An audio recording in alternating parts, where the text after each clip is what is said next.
여러분 4세기의 이집트 기독교 수사 중에 마카리우스라고 하는 사막 은둔 수도자가 있습니다. 그는 사막의 등불이라고 불릴 정도로 깊은 영성을 가진 성인이고 수사입니다. 어느 날 이 마카리우스가 꿈을 꾸는데 그 꿈속에서 주님이 십자가를 그냥 홀로 지고 너무나 처절하게 무겁게 그 길을 걸어가고 있었습니다. 이를 본 마카리우스가 주님께 얼른 달려가서 주님, 그 십자가를 제게 주십시오. 제가 대신 그 십자가를 지어드리겠습니다. 말을 했습니다. 그런데 주님이 아무 대답도 하지 않으시고 또 마카리우스를 쳐다도 보지 않으시고 그냥 묵묵히 그 십자가를 지고 또 걸어가시는 거예요. 너무나도 당황스럽고 죄송하기도 하고 마음도 아파서 그 주님의 옆에를 계속 따라가면서 주님, 제발 그 십자가를 저에게 넘겨주십시오. 제가 대신 지어드리겠습니다. 대신 지어드리겠습니다. 그렇게 계속 말을 하니까 주님이 갑자기 가시던 길을 멈추어 섭니다. 그리고는 마카리우스를 향해 쳐다보면서 저쪽에 처음 십자가를 지었던 그곳을 향해서 손가락을 가리키는 거예요. 그러면서 예수님 말씀하십니다. 아들아, 이것은 내 십자가란다.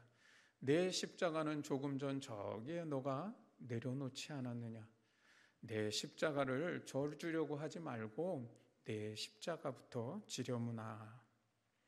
마카리우스가 그 처음 십자가를 지었던 그 장소로 얼른 달려가 보았습니다. 그랬더니 정말 자기가 내팽겨쳐 놓았던 그 십자가가 사막의 모래더미에 덮여서 내팽겨쳐 있었습니다. 얼른 그 십자가를 다시 짊어지고 주님이 있는 곳까지 막 부지런히 따라왔습니다. 그런데 희한하게도 주님의 그 어깨에 있던 십자가가 보이지 않는 거예요. 사라진 거예요. 그래서 주님께 물었습니다. 주님, 주님의 십자가는 어디에 있나요? 아들아, 내 십자가는 지금 내가 지고 있지 않느냐. 자기 십자가를 지는 것이 곧 내 십자가를 지는 것이란다 라고 말씀하십니다. 여러분, 예수님은 십자가를 없게 하시는 분이 아닙니다. 오히려 자신도 십자가를 지시고 또 우리에게도 자기 십자가를 지고 나를 따르라고 말씀하십니다. 우리 마카리우스가 경험했던 그 영적인 경험 속에서 우리가 깨달아 알 수 있고 또 배워야 하는 것은 내가 지고 가는 이 십자가가 예수님의 십자가를 지고 가는 거라는 것을 알라는 겁니다. 그런데 우리의 간절한 바램과 기도는 대부분 이런 기도일 거예요. 십자가를 없애달라. 이 고난의 잔을 좀 나에게서 옮겨주십시오라고 하는 것이 대부분 우리의 바램이고 우리의 기도가 아닌가 생각해 봅니다. 여러분, 우리는 흔히 십자가 없이는 영광도 없다. No crown, no cross, no crown이라는 말을 합니다. 그 말인즉슨 십자가가 영광이다라는 것이죠. 그런데 여러분, 정말 십자가가 영광입니까? 나에게 십자가는 영광입니까? 네. 만약에 정말 십자가가 영광이라면 우리가 왜 십자가 지는 것을 꺼려 할까요? 그것은 아마도 십자가가 영광이라고 하는 사실을 모르거나 또는 그것을 알아도 우리가 받아들이지 못하기 때문이 아닐까요? 문제는 뭐냐면 우리의 삶에 이 십자가가 없을 수는 없다는 겁니다.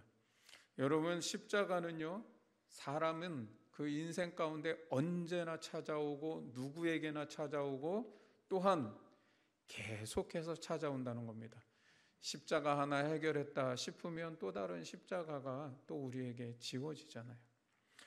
그렇다면 기왕 십자가 지는 거라면 억지로 지고 마지못해 지고 어쩔 수 없어서 지는 게 아니라 적극적으로 지고 달게 지는 게 좋지 않을까요? 내가 지는 십자가가 주님의 십자가를 대신 지는 십자가가 되고 이 십자가가 영광이라는 것을 경험하는 은혜가 있으면 더 좋지 않을까요? 오늘 이 본문은요, 예수님의 체포당하심을 기록하고 있습니다. 이제 예수님은 십자가를 지지 않으면 안 되는 상황에 이제 처해 있다는 것을 말하는 것이죠. 그렇게 본다면 우리도요, 우리의 삶에 십자가가 놓여 있고 그리고 우리가 그 십자가를 지지 않으면 안 될 수밖에 없는 상황에 맞닥뜨려 있다면 그것이 곧 체포당하는 이 상황과 똑같은 상황이 아닐까요? 그 상황에서 예수님은 어떤 모습으로 이 십자가를 대하고 계실까? 예수님은 이 십자가를 어떻게 지시고 어떻게 감당하고 계시는가? 이걸 보면서 오늘 우리도 우리 앞에 놓여 있는 이 십자가를 내가 어떻게 져야 할까 깨닫고 결단하는 시간이 될 수 있기를 주님의 이름으로 축원합니다. 먼저 예수님은 자기 십자가를 그러면 어떻게 생각하셨을까?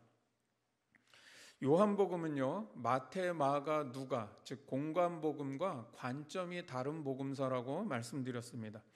예수님의 이 순환에 대한 기록도 보면 요한복음과 공관복음, 이 세 복음서가 좀 다르게 기록되어 있는 것을 보게 됩니다. 이제 공관복음은 인간이신 예수님의 모습을 보여주면서 나중에 알고 보니까 아이고 그런데 그분이 하나님의 아들이시더라 라고 이렇게 기록하고 있는 반면에 요한복음은 처음부터 하나님이신 거예요. 그런데 그 하나님이 인간의 몸을 입고 이 땅에 오셔서 하나님이 인간으로 사시는 모습을 기록하고 있는 게 요한복음인 거예요. 그래서 요한복음 1장에 보면은 1장 1절이 어떻게 시작하나요? 태초에 말씀이 계시니라. 이 말씀이 곧 하나님이시다 그렇게 말씀해요. 그러면서 14절에 가면 그 말씀이 육신이 되어 우리 가운데 거하심에 우리가 그분의 영광을 보니 아버지의 독생자의 영광이요 은혜와 진리가 충만하더라. 그 말씀이 육신을 입고 우리 가운데 거하고 계신다는 거예요. 그래서 우리가 그분의 영광을 본다는 거예요. 요한복음은 하나님이신 예수님이 인간의 몸을 입고 이 땅에 사시면서 십자가 순환을 당하셨다. 그걸 말씀하고 있는 겁니다. 그러니까 예수님이 하나님으로서 십자가 고난을 당하셨다라고 하는 이것을 좀 몇 가지 예를 좀 보도록 하겠습니다. 첫 번째는 우선 오늘 이 본문의 말씀에 체포당하는 장면에서 볼 수 있는데 공관복음에서는요. 예수님께서 하나님의 아들로서의 그 왕권, 즉 하늘의 그 권세와 권능을 부활과 승천 후에 행하십니다. 그 행사를 부활 승천 이후에 하세요. 그래서 오늘 본문과 같은 말씀은 공관복음에는 없습니다. 유다가 알려주면 그냥 공관복음에서는 그냥 체포해 가는 거예요. 그런데 오늘 요한복음은요, 이미 지금 순환이 시작되고 있는 이 체포당하는 순간부터 하늘의 왕권을 행사하십니다. 어떻게 하냐면 군병들이 예수님을 잡으러 오니까 예수님이 오히려 그냥 적극적으로 너희가 누구를 찾느냐 묻는 거예요. 나사렛 예수를 찾는다. 그러니까 나다. 내가 바로 그 사람이다. 얘기하는 거예요. 여러분 군병들이 그런데 여기서 되게 희한한 말씀은 군병들이 나다 그럴 때 놀라 자빠졌다고 이렇게 기록하고 있는 것이죠. 뒤로 물러나 다 자빠졌다는 거예요. 이게 요한복음의 독특한 기록입니다. 예수께서 그냥 나다 내가 그니라 라고 얘기하니까 그 한마디 얘기했다고 그 무장한 군인들이 뭘 놀라갖고 뒤로 자빠질 이유가 뭐가 있냐고요. 여러분 요한복음은 바로 그 속에서 예수님이 하나님이심을 나타내는 거예요. 그러니까 신적인 두려움을 이 사람들이 느낀 것이고 아 이분이 메시아구나 라고 하는 사실을 직감하기 때문에 나자빠지는 것이죠. 두 번째는요. 공관복음은 군병들이 예수님께 자색 옷을 입히죠. 그리고 머리에 가시관을 쓰이고 그 다음에 유대인의 왕이여 평안할지어다 하면서 막 조롱하고 뺨을 때리고 그렇게 이제 막 한참 조롱한 후에 다시 공관복음에서는 그 자색 옷을 벗깁니다. 왜냐하면 자색 옷은 그 당시 황제만이 입는 옷인데 그 황제의 색깔이잖아요. 자색이. 그런데 그 옷을 이제 입혔다가 한참 조롱한 후에는 다시 그 옷을 벗겨서 원래의 옷을 다시 입혀 놓습니다. 그런데 요한복음은요. 똑같이 자색 옷을 입히고 조롱한 후에 벗기는 장면을 기록하지 않습니다. 가시관을 쓰고 자색 옷을 입은 그대로 빌라도 앞에 가서 신문을 받는 것처럼 그렇게 보이게끔 한다는 거죠. 여러분 이것은 요한복음이 사실을 왜곡하고 다르게 기록하고 있는 것이 아니라 그 똑같은 내용 중에 옷을 벗기는 내용을 그냥 기록하지 않고 있는 거예요. 그 이유는 뭐예요? 지금 조롱당하고 뺨을 맞고 수치와 모욕을 당하는 이 사람이 누구냐? 바로 하나님이시다. 이거는 인간이 징벌을 받아 고통당하는 고통이 아니라 하나님이 우리를 위해 수치와 모욕을 당하는 것이라고 하는 것을 요한복음은 그걸 좀 더 드러내고 싶은 것이죠. 세 번째는요, 요한복음은 마태와 마가, 누가 이 세 복음서가 다 기록하고 있는 겟세마네 기도를 기록하고 있지 않습니다. 그 이유가 뭘까요? 여러분, 오늘 우리 읽은 본문 18장이 바로 겟세마네 지금 여기에 도착해 있는 거거든요. 그럼 공간복음에 의하면 여기서 기도를 하셔야 돼요. 겟세마네 기도를. 그런데 요한복음은 그 사실을 지금 빼놓고 있어요. 이유가 뭐냐? 이것도 요한복음이 사실을 왜곡하고 각색하려고 하는 것이 아니라 관점이 다르기 때문입니다. 공간복음은 겟세마네를 기록할 때 거기에는 뭐라 그래요? 내가 지금 심히 고민되어 죽게 되었다라고 그렇게 말하죠. 그러니까 인간 예수로서의 그런 처절한 고통과 아픔을 그대로 담아내려고 했던 게 공간복음이에요. 또 공간복음에서는 예수님이 뭐라 그러셔요? 기도하실 때 이 잔을 내게서 좀 옮겨 주십시오라고 합니다. 그러니까 인간 예수의 뜻은 좀 이 잔을 안 피해갔으면 하는 게 인간 예수의 뜻인데, 하나님 아버지의 뜻이 그 고난의 잔을 마시는 게 뜻이니까 예수님이 그것에 순종하셨다라고 하는 걸 보여주고 있다는 것이죠. 그런데 요한복음에서는 그게 아닌 거예요. 예수님은 요한복음에서 계속 뭐라 그러냐면 하나님과 아버지와 나는 하나다, 이 얘기를 계속 하시거든요. 그러니까 요한복음은 그분은 십자가에 죽으러 이 땅에 오신 거예요. 그러니까 십자가는 처음부터 예수의 뜻이었던 거예요. 그것을 보여주기 위해서 겟세마네 기록을 기록하고 있지 않는 겁니다.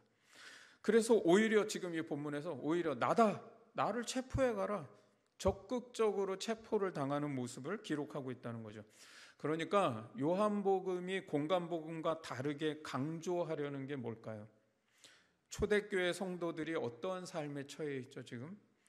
그야말로 십자가 죽음을 늘 앞에 두고 살아가는 사람들이라는 거예요. 신앙 때문에 박해를 받고 있고, 가난 속에서 어려움을 겪고 있고, 언제든지 순교를 당할 수 있는 위협이 도사리는 삶을 살고 있다는 거죠.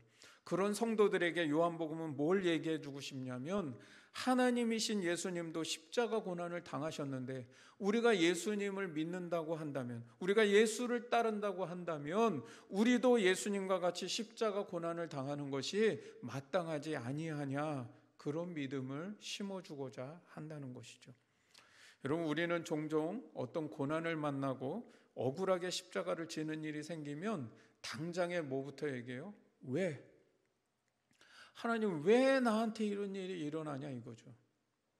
그런데 요한복음은 그런 성도들에게 뭐라고 얘기하냐면, 하나님이신 그분도 십자가 고난을 당하셨는데, 그 십자가 고난의 잔을 적극적으로 받으셨는데, 주님이 지신 그 십자가 우리도 마땅히 져야 하는 것 아닙니까? 라고 말씀하고 있다는 겁니다.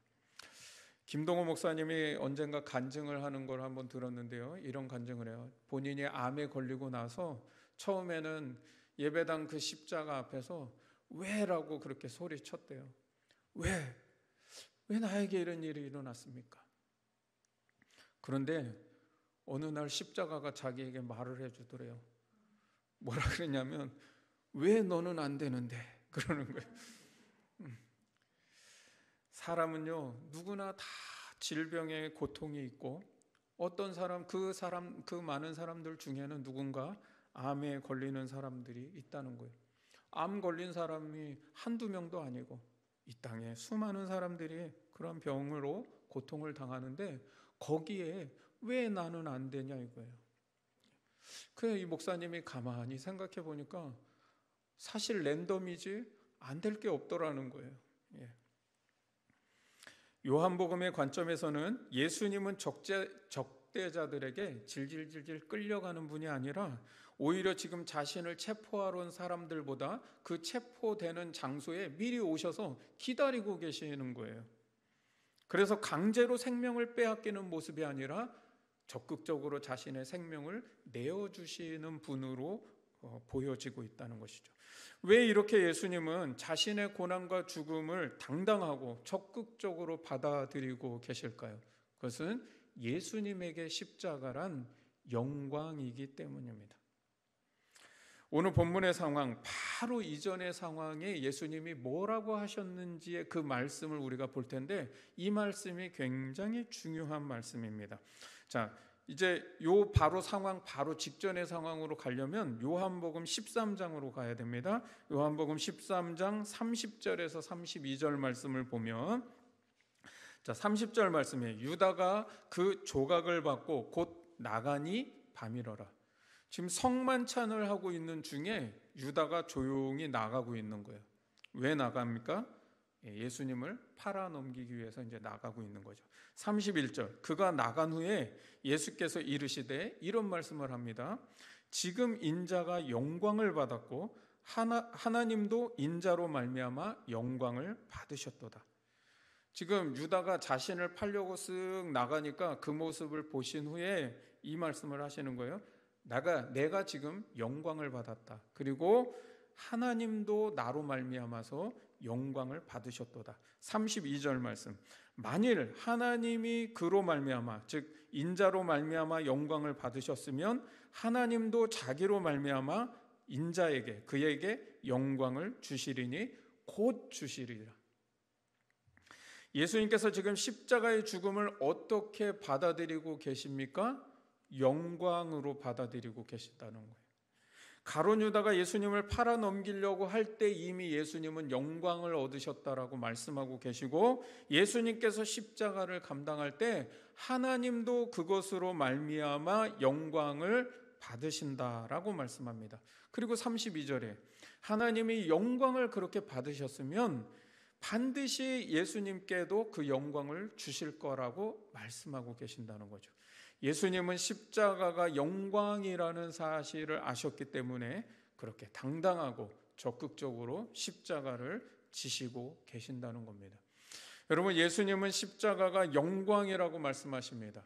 하나님은 십자가를 통해 영광을 받으시고요, 하나님이 영광을 받으셨다면 그 십자가를 감당하는 그 사람에게 반드시 영광을 주신다고 약속하십니다. 그렇다면 여러분, 십자가는 억지로 지는 게 아니라 달게 져야 되는 것이 십자가라는 겁니다. 여러분, 우리 옆 사람에게 한번 고백해 봅시다. 십자가는 영광입니다. 십자가는 영광입니다. 네, 다시 한번 고백하겠습니다. 기왕이면 달게 지십시오.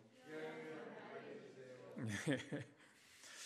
여러분, 그러면 우리에게 십자가는 영광인데, 그런데 십자가는 왜 우리에게 영광이 되지 못할까? 우리는 왜 이 십자가를 늘 힘들고 어렵고 피하고 싶은 십자가가 될까? 여러분, 그것은 하나님이신 예수님이 십자가 고난을 당하셨다, 이 사실을 우리가 받아들이지 못해서 그런 겁니다. 다시 말씀드립니다. 하나님이신 예수님이 십자가 고난을 당하셨다, 이 이야기를, 이 말을 우리가 받아들이지는, 소화하지를 못한다는 거예요. 하나님이신 예수님이 십자가를 지셨다면 우리도 당연히 십자가를 지고 따라가야 되는 것 아닙니까? 그게 기독교 신앙의 핵심이에요. 하나님이신 분도 십자가 고난을 당하시는데 내가 뭐라고? 나는 왜 십자가 지면 안 됩니까? 기독교 신앙을 가졌다고 하면서 십자가 없는 기독교를 원하는 사람이 굉장히 많습니다. 예수를 믿겠다고 했다가 신앙을 포기하고 실족하는 사람들의 대부분의 원인이 뭡니까? 예수 믿으면 있던 십자가도 없어질 줄 알았는데, 아니, 예수 믿어 보니까 없던 십자가도 더 지어지는 것 같은데. 여러분, 십자가 없는 기독교를 원했다가 막상 믿어보니까 기독교는 십자가의 종교다라는 거죠. 여러분, 내 신앙 사전에 십자가란 단어를 두지 않고 있기 때문이라는 거예요. 오늘 이 본문에 예수님을 배신하고 팔아넘기는 사람이 나옵니다. 바로 가롯 유다입니다.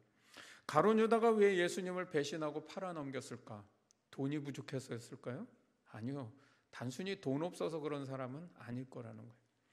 배신의 가장 큰 이유가 뭐냐? 예수님이 가룟 유다가 원했던 메시아의 모습이 아니었다라는 것을 발견한 겁니다.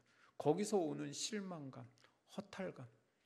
여러분 왜 그런 거 있잖아요. 이단에 빠졌다가 나중에 그게 이게 가짜였어? 라고 하는 걸 발견하면 내가 그동안 막 거기에다가 온갖 충성 다했던 그 마음이 갑자기 뭐가 오겠어요?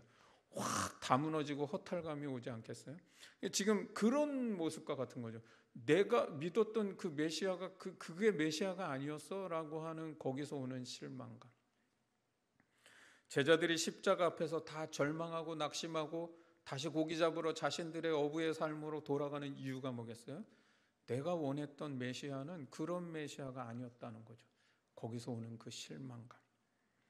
오늘 이 본문 3절에 유다가 군대와 대제사장들과 바리새인들에게서 얻은 아랫사람들을 데리고 등과 횃불과 무기를 가지고 왔다 말씀합니다. 여러분 이 본문 말씀을 보면 가룟 유다가 로마 군병들 몇 명 인솔해 가지고 와서 지금 예수님을 체포하는 것 정도로 이렇게 생각을 하기 쉽습니다. 그러면 이 상황의 심각성을 우리가 잘 못 느끼는 것이죠. 여러분 이 상황의 원래의 모습을 보자면 예수님 당시의 1세기 때에는 6월절 명절이 되면은 예루살렘으로 성지 순례객들이 30만 명이 몰려서 들어옵니다. 여러분 상상돼서 30만 명이면 우리 군포시 인구가 28만입니다. 그러니까 이 군포시 인구보다 더 많은 인구가 예루살렘 도성에 다 몰려든다는 거예요. 예루살렘 도성 안에 인구가 몇 명이냐? 그 당시에 3만 명이라고 말합니다. 그러면 인구의 10배가 되는 인원이 명절을 지키러 다 올라오는 거예요. 그래서 그 많은 순례객들을 감당할 숙박이 없어서 그 당시에는 어떻게 해요? 일반 가정집에게도 방을 좀 달라고 구하는 거죠. 그러니까 예수님 아게나로 오셨을 때 그런 어떤 상황들하고 똑같은 거죠. 여러분 그래서 그때에는 이런 6월절 명절이 되면은 예루살렘의 경계를 더 임시로 더 확장을 시킵니다.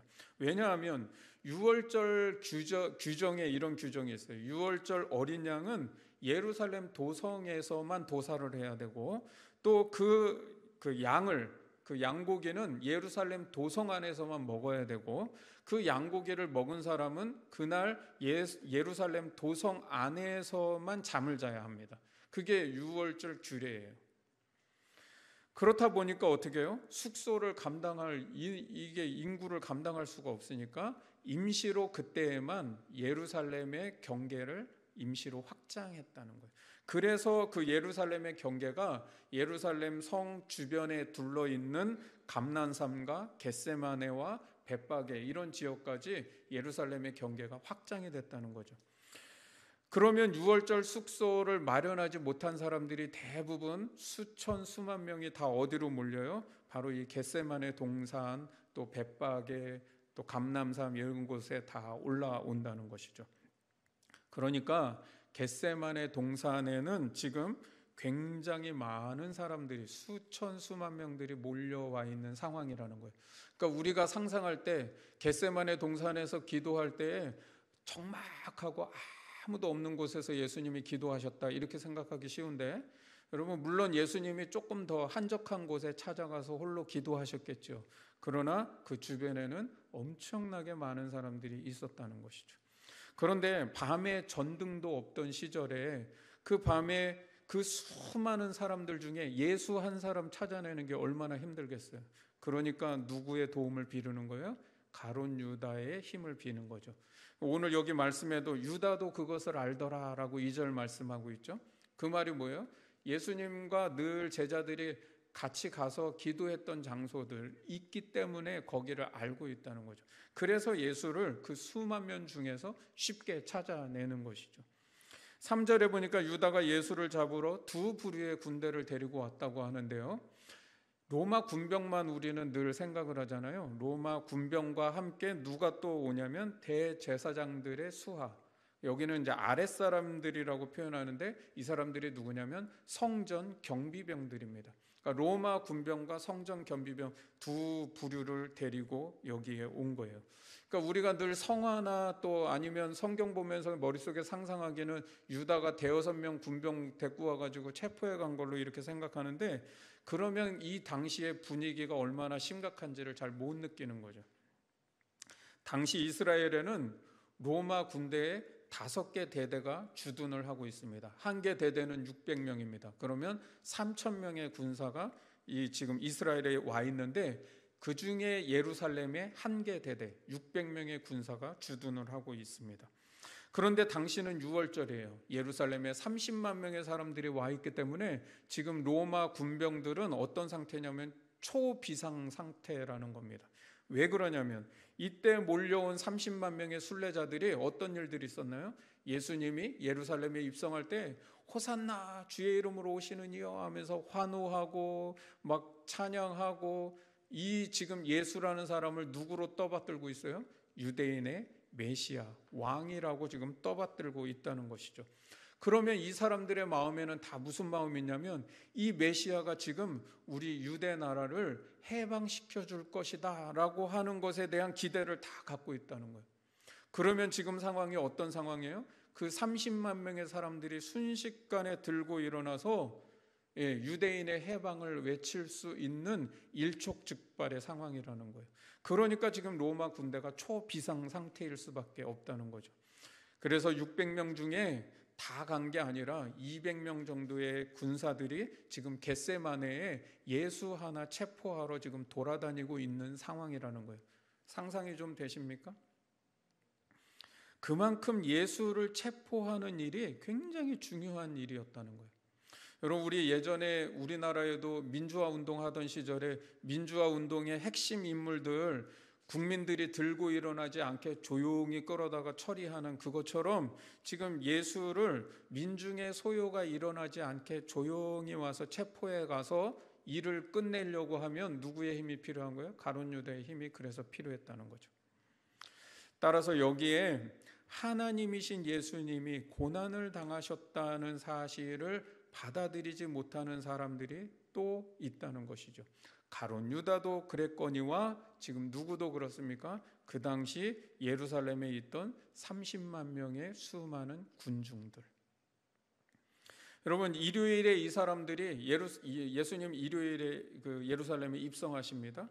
그러니까 고난주일 우리가 이제 다음 주 맞으면 그때 예루살렘 입성하시는 때이죠. 그때 이 30만 명의 사람들이 뭐 했어요? 열렬히 환영하고 유대인의 메시아라고 소리치고 외쳤던 사람들 아니에요? 그런데 며칠 지나서 금요일 날, 바로 뭐 한 4, 5일 지난 거 아니에요? 그 지나서 예수를 십자가에 못 박으라고 소리치고 있다는 것이죠.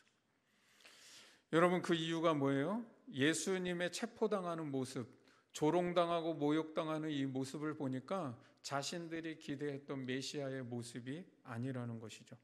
역시 그들의 신앙사전에도 십자가는 없었다는 거예요. 이 사람들은 고난당하는 메시아는 내가 원하는 하나님이 아닌 거예요. 놀라운 사실은 지금 이 현대의 이스라엘의 유대인들도 아직도 그들은 유월절에 메시아가 오실 거라고 해서 유월절을 지킬 때에 메시아를 기다리고 있다는 겁니다.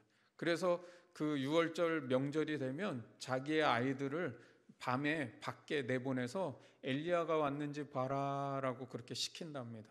그 이유가 뭐냐면 말라기에 메시아가 오기 전에 누가 먼저 온다고요? 엘리야가 먼저 오니까 자기네 이제 그 아이를, 자식들을 밖에 내보내서 엘리야가 왔는지 확인시킨다는 거죠. 지금도 그러고 있다는 거예요. 여러분, 이 지금 현대의 유대인들도 뭐예요? 고난당하는 메시아를 받아들일 수 없다는 것이죠. 하나님이신 예수님이 고난을 당하셨다, 이걸 못 받아들이는 거예요. 오늘 우리도 가룟 유다와 같이, 또 예루살렘의 이 수많은 군중들과 같이, 또 오늘날 이 현대의 유대인들과 같이 내가 원하는 하나님을 믿고 있는 것은 아닌지 살펴봐야 한다는 거예요. 여러분, 내가 원하는 금송아지 만들어 놓고 내가 원하는 신을 섬기는 현대 그리스도인들이 굉장히 많이 있습니다. 여러분, 우리가 뜻하지 않는 고난을 만났을 때에 우리의 믿음을 한번 돌아볼 필요가 있습니다.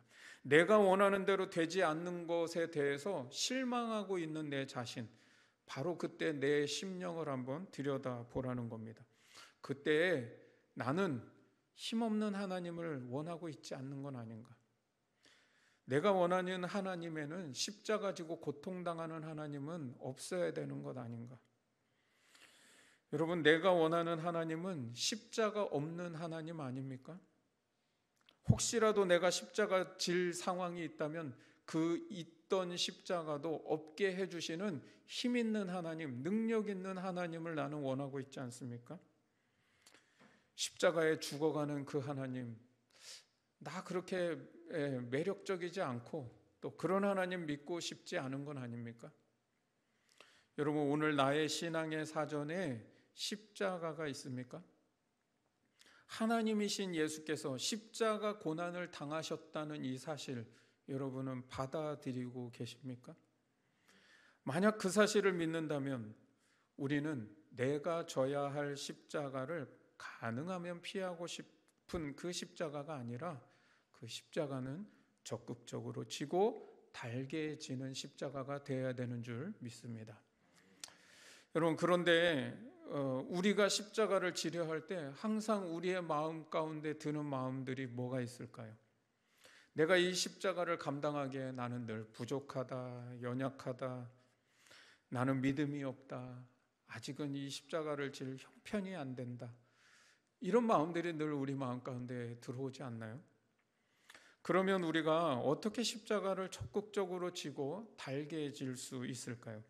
8절 말씀에 보면 예수께서 대답하시되 너희에게 내가 그니라 하였으니 나를 찾거든 이 사람들이 가는 곳은 용납하라 하니라 하시니, 예수께서 내가 너희들이 찾는 그 사람이니 나를 잡아가고 이 제자들은 좀 보내줘라, 지금 부탁을 하고 있는 거죠. 예수님은 왜 제자들에게 함께 십자가를 지고 그들도 이 박해와 순교를 함께 당하도록 허락하지 않으셨을까요? 그때 그냥 같이 그렇게 해도 되잖아요. 그것은 아직 제자들이 예수님을 위해 십자가를 질 만한 믿음이 준비되어 있지 않기 때문이라는 겁니다. 이 상황에 만약에 잡힌다면 제자들이 당장에 배신할 것이 뻔하기 때문에 예수님은 지켜주고 계신다는 것이죠. 여러분, 그걸 어떻게 알 수 있냐면 오늘 우리 이 본문 바로 다음에 뭐가 나오냐면 베드로가 예수님을 3번 부인하는 사건이 나옵니다. 그러니까 그걸 말해주고 있는 거죠. 아직 준비되지 않았다는 것. 여러분, 십자가를 두려워하지 말고 억지로 지지도 말고 달게 져야 될 이유가 바로 여기에 있습니다. 예수님께서 우리를 세상 가운데서 믿음으로 살아가며 자기 십자가를 지고 주님을 따를 수 있는 믿음이 준비될 때까지 우리를 지키시고 보호하시기 때문이라는 겁니다. 여러분, 요한복음 13장 1절 말씀을 같이 한번 읽어볼까요? 시작. 유월절 전에 예수께서 자기가 세상을 떠나 아버지께로 돌아가실 때가 이른 줄 아시고 세상에 있는 자기 사람들을 사랑하시되 끝까지 사랑하시니라. 아멘. 오늘 이 상황의 바로 직전에 예수님이 뭐라고 말씀하셨냐면 자기 사람을 사랑하시는데 끝까지 사랑하신다는 겁니다. 여러분, 지금 예수님은 뭘 하고 계시냐면 이 말씀대로 제자들을 지켜주고 계신다는 겁니다. 이뿐이 아닙니다. 성경에는 예수님께서 우리를 위해 기도하고 계신다는 사실을 굉장히 많이 여러 번 반복해서 말씀합니다. 또 요한복음 17장 12절 말씀 한번 같이 보겠습니다. 시작. 내가 그들과 함께 있을 때에 내게 주신 아버지의 이름으로 그들을 보전하고 지키었나이다. 그 중에 하나도 멸망하지 않고 다만 멸망의 자식뿐이오니 이는 성경을 응하게 함이니이다. 아멘. 여러분, 요한복음 17장은 예수님의 대제사장적 기도죠. 그 기도 중에 제자들을 위해 기도하는 기도가 있었습니다. 바로 이게 지금 제자들을 위해 기도하는 기도인데 뭐라고 기도하냐면 내가 그들을 보존하고 지켰다는 거예요. 그래서 그들 중에 하나도 멸망하지 않도록 지켜줬다는 것이죠. 그런데요, 오늘 본문 9절 말씀을 보세요. 자, 9절 말씀 시작. 이는 아버지께서 내게 주신 자 중에서 하나도 잃지 아니하였사옵나이다 하신 말씀을 응하게 하려 함이로라. 바로 앞에서 예수님이 제자들을 위해 기도해 주신 내용이 뭐예요? 하나도 잃어버리지 않게 내가 그 제자들 보존하고 지켰습니다. 그렇게 기도했잖아요. 그 기도대로 지금 9절에 뭐 하고 있어요? 하나도 잃어버리지 않으려고 내가 이들을 지키고 있다는 이 말씀 내가 응하게 하려고 지금 이렇게 하고 있다고 말씀하잖아요. 로마서 8장 34절에도 이런 말씀이 있습니다. 누가 정죄하리요? 죽으실 뿐 아니라 다시 살아나신 이는 그리스도 예수시니 그는 하나님 우편에 계신 자요 우리를 위하여 간구하시는 자시니라. 여러분, 예수님 하나님 보좌 우편에 올라가셔서 뭐하고 계시냐면 우리를 위하여 중보기도 하고 계신다는 거예요. 또 히브리서 7장 25절에도 보면 예수님께서 대제사장으로서 우리를 위하여 항상 간구하고 계신대요. 그는 항상 살아계셔서 우리를 위해 기도하신다는 거예요. 여러분, 내가 십자가 질 수 있다 없다 판단하지 마시고 십자가가 내 앞에 놓여 있다면 믿음으로 달게 질 수 있기를 주님의 이름으로 축원합니다. 우리가 준비되지 않고 감당할 수 없다면 우리의 믿음이 준비될 때까지 누가 지키시고 계세요? 주님이 우리를 지키시고 보호하신다는 거예요. 만약 우리를 십자가 앞에 세워두셨다면 그건 무엇을 말하는 거예요? 우리의 믿음이 준비되었다는 것을 말씀하고 있는 거죠. 여러분, 그런데도 그때 나는 아직 믿음이 부족합니다. 준비되지 않았습니다. 아직은 때가 아닙니다. 내가 판단하지 마십시오. 십자가를 질 믿음이 있는지 없는지는 주님이 판단하시고 우리가 준비되지 않았다면 우리의 믿음이 준비될 때까지 우리를 지키시고 보호하실 것이며 우리를 세우셨다면 여러분 그 십자가 달게 질 수 있기를 바랍니다. 고린도전서 10장 13절 말씀에 이렇게 말씀합니다. 같이 읽습니다. 시작. 사람이 감당할 시험 밖에는 너희가 당한 것이 없나니 오직 하나님은 미쁘사 너희가 감당하지 못할 시험 당함을 허락하지 아니하시고 시험 당할 즈음에 또한 피할 길을 내사 너희로 능히 감당하게 하시느니라. 아멘.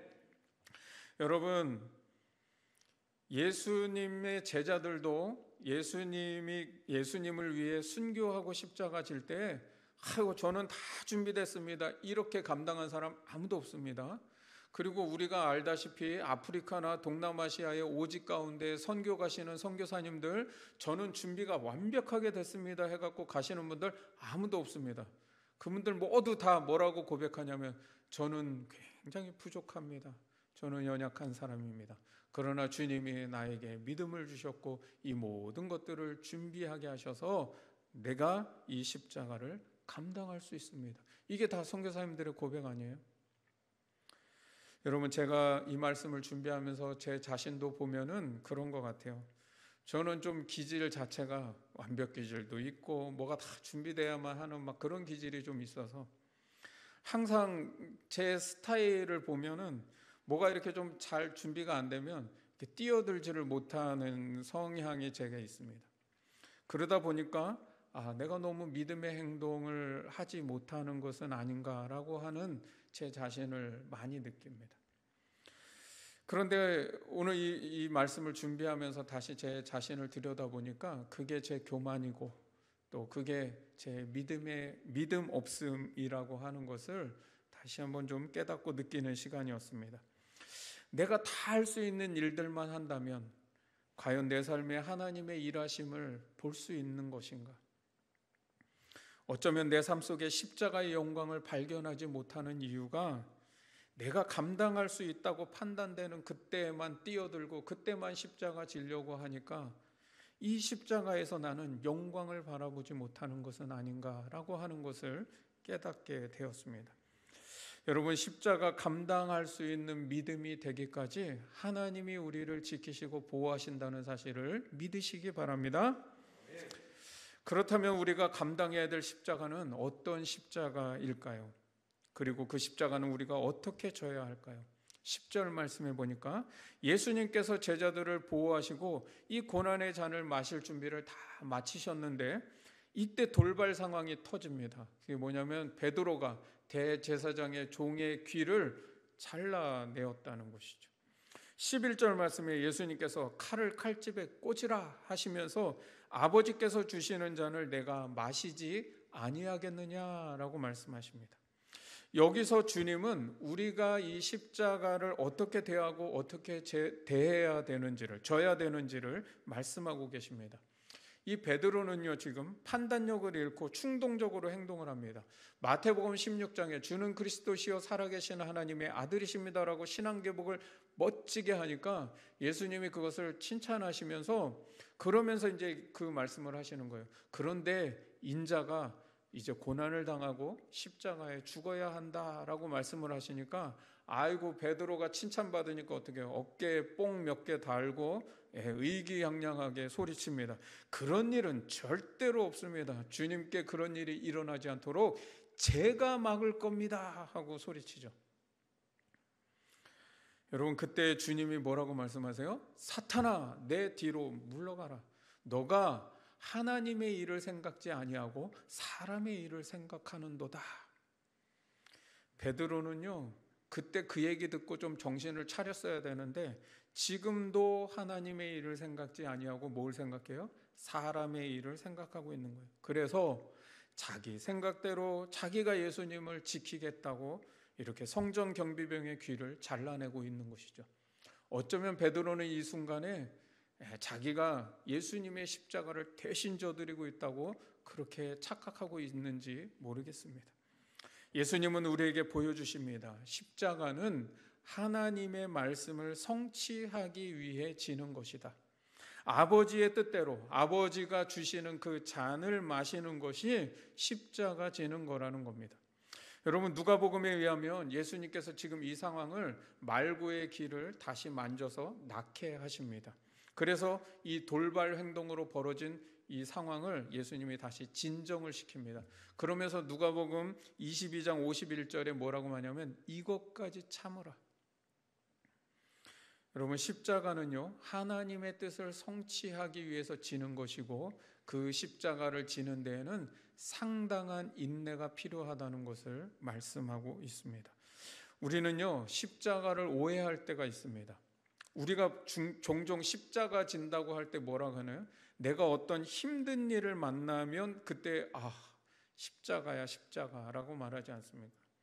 내가 아프면 질병이 십자가라 그러고, 내가 경제적으로 어려움을 당하면 가난이 십자가라 그러고, 내가 사람관계가 힘들면 아이고, 난 그 사람이 십자가야, 내 십자가, 내 남편이 십자가야, 내 아내가 십자가야.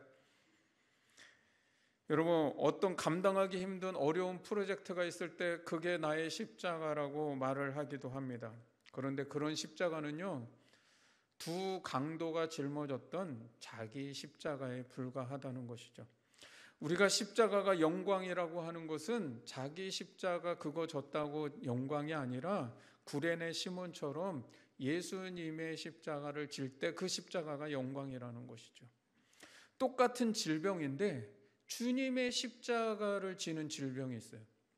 여러분, 어떤 사람은 똑같은 질병을 겪으면서도 그 질병 속에서 믿음의 선한 싸움을 싸워가면서 참 그 모습을 볼 때 참 하나님 영광 받으시겠다, 그런 모습 보이지 않나요? 여러분, 그런 질병은 주님의 십자가를 지는 십자가죠. 선교사님들 같은 경우에 열악한 환경이라는 거 다 알아요. 한국에 사는 게 편하지, 그 아프리카 오지, 동남아 오지 가가지고 하면 위생상 안 좋고 건강 안 좋을 거 뻔히 알아요. 그렇지만 어떻게 해요? 믿음으로 그것을 나아갈 때 그것은 십자가가 되는 것이죠. 여러분, 경제적으로 어렵다고 다 십자가가 아니라 하나님의 말씀을 살아내려는 과정에서 내가 손해를 당할 때, 가난을 견뎌야 될 때, 불이한 이익을 추구하지 않으려고 할 때 그 경제적 어려움은 십자가를 지는 고난이 될 겁니다. 여러분, 내 삶에 다가온 십자가, 내가 져야 되는 십자가가 있다면 하나님이신 예수님도 나를 위해 십자가 지셨다는 사실을 꼭 기억하시기를 바랍니다. 그래서 이제는 내가 지는 이 십자가가 주님의 십자가를 대신 지는 십자가가 되도록 하고, 내가 지는 십자가가 하나님의 말씀을 성취하고 또 주님의 뜻을 이루는 십자가가 되어서 내가 그 십자가 감당할 때 하나님께서 영광을 받으시고 또한 우리에게 영광을 주시는 그 십자가가 영광이 되는 은혜가 있기를 주님의 이름으로 축원합니다. 우리 같이 찬양하고 기도하도록 하겠습니다.